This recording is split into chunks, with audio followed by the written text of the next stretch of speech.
Back again with another live review or another live chat.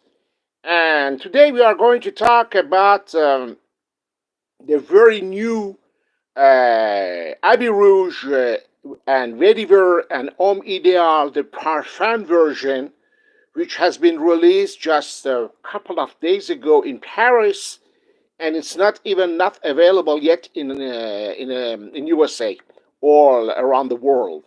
So I wanted to develop this subject with you because it's a hot cake. And first of all, I tested all of them. My very good friend Jean-Louis from Paris, he worked at Guerlain. He sent me samples. I tested them. I tested Abbey Rouge. I tested Vetiver.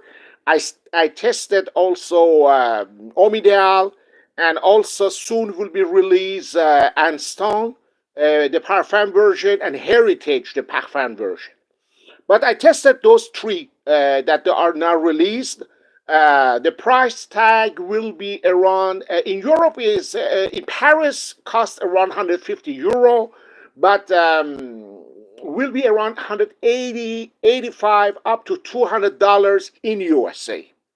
So what we can tell about those? Okay, there is no big deal. They are very close to the originals, more potent and more thicker, a little bit darker, and a little bit more, how we can say, not very smooth. It's a real potent here, and it stays longer, of course, because the parfum version. But frankly, there is nothing new. It's just another flanker of the originals, and among the three, the one I really liked was the Vetiver. I think the Vetiver is a good one if you don't have the Vetiver, or if you want to buy the Vetiver of Guerlain, go for it because it will be a good choice.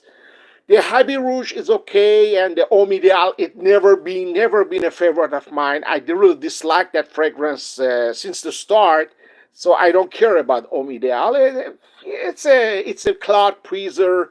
It's a very mainstream fragrance made for taste of today. But Abbey Rouge and Vetiver, they are nice.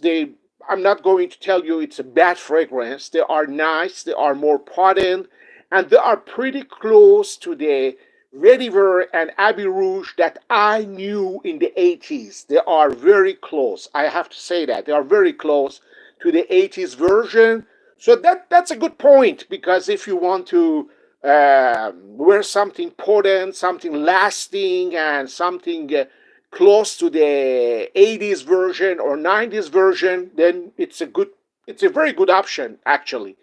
But I have an issue with Guerlain, and I have an issue with other brands, such as even Chanel or Christian Dior. Why they don't come up with a new male fragrance?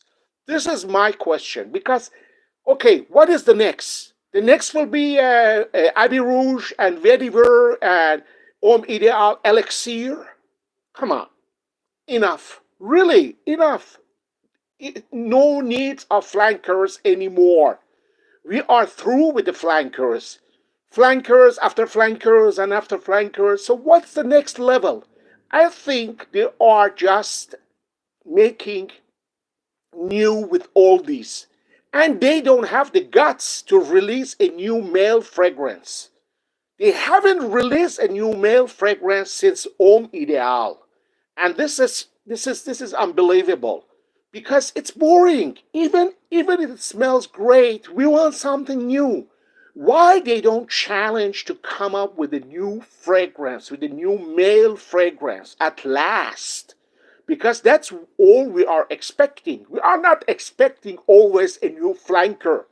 Thank you, but do something new. Don't you have a perfumer? What happened to Thierry Vasser? Guerlain last year brought Guerlain Abbey Rouge. A year before that, they brought Abbey Rouge Instinct. How many more flankers they are going to make before releasing a new male fragrance of its own. And this is the same problem with Chanel. They haven't released anything new since Bleu de Chanel.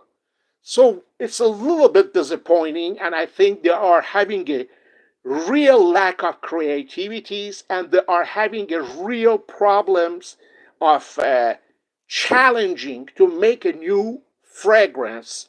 They are scared that the new fragrance might fail. Okay, might fail. This is not a problem. Release something new, come up with something new, and just accept the challenge. Is like a cover singer that always sing the same tune. He never dare to challenge to sing a new song. Don't you think it's boring? To me, it's boring, okay? And I have to say my word. To me, it's boring. I don't know what is your opinion. I love to read your opinions. Drop me a comment.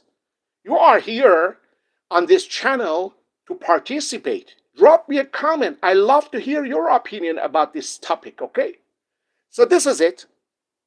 I tested Abbey Rouge Parfum, I tested Vetiver Parfum, and I tested Homme Ideal Parfum. They are okay. They are potent. They are lasting, and they are much more potent than the Eau de Parfum version. But there is nothing new about it. It's a perfect thing if you want to replace your finished bottle or you want to buy a new parfum version because you are a big fan of one of those fragrances. Nothing is wrong. Absolutely. I even encourage you to buy this because these fragrances are at least potent and you don't waste your money and buy it at the first opportunity, because be very sure next year they are going to be reformulated and watered down. So if you want to buy it now. Buy it now, the parfum version of Abbey Rouge or Vetiver. The best among the three for me was the Vetiver. I really enjoyed wearing Vetiver. I might even buy the Vetiver. But I'm telling you, my issue with Guerlain is when they are going to release a new male fragrance, not a flanker. Enough of flanker. No more flankers, please. That's it. I just wanted to tell you my quick opinion about the parfum version of Guerlain Classics. Will be followed by a Guerlain Heritage Parfum version and L'Instant pour Homme, the parfum version. I am looking forward to test the Heritage Parfum version because I don't like the current formulation of the Heritage. I hope the parfum version will be more potent and more satisfying to my nose. Have a great day. God bless you all. Stay fragrant. And remember, wear only what you want to wear. And don't care about others. Don't follow the hype. The hype is just the hype. Cheerio. Have a good day. Bye-bye.